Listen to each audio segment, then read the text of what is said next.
सुवर्ण महोत्सवी सोहळ्यात सादर होणाऱ्या ज्ञाती झंकार या वाद्यवृंदात मी सौ असावरी निलेश चौबळ आणि मी श्रीराम सूर्यकांत वैद्य आपणा सर्वांचं मनपूर्वक स्वागत करतो.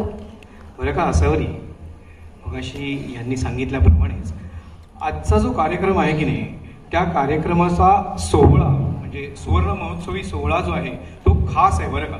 हो, खास यासाठी आहे कारण या कार्यक्रमासाठी त्रिवेणी संगम जुळून आलाय.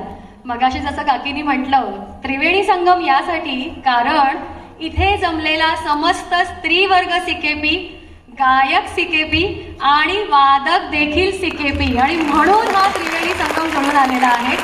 आणि म्हणूनच ह्या कार्यक्रमात नुसती रंगतच येणार नाहीये बरं का, तर ती त्रिगुणित होणार आहे. हो ना.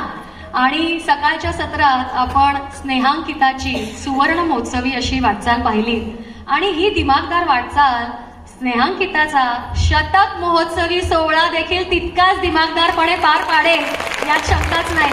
हो, आणि त्यावेळी सुद्धा हे ज्ञाती झंकार आपल्या मनोरंजनासाठी कटिबद्ध असेल ह्याची मी शाश्वती देतो. क्या बात आहे. सो मैत्रिणींनो, दिल थांब के बैठिये सादर करीत आहोत सुमधुर अशा हिंदी मराठी गाण्यांचा सुरेल वाद्यवृंद ज्ञाती झंकार.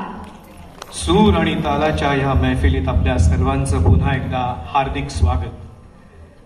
सूर जुळावे जगण्यामधले हसण्या गाण्यासाठी ह्या साखर खाल्लेल्या माणूस ह्या नाटकातलं अशोक पत्कींनी संगीतबद्ध केलेल्या गाण्यासारखंच आपले आणि आमचे सूर मात्र जुळून येणार.